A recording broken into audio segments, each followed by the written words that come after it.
ছাড়া যদি সুখী হতে পারো তাহলে ফিরে এসো না নতুন জীবন গড়ো।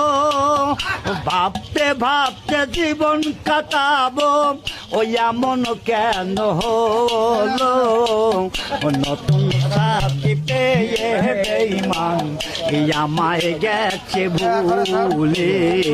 আমাকে ছাড়া যদি সুখী হতে পারো তাহলে ফিরে এসো না নতুন জীবন গড়ো। ভাবতে ভাবতে জীবন কাটাবো ওই এমন কেন হলো নতুন সাথী পেয়ে বেঈমান আমায় গেছে ভুলে।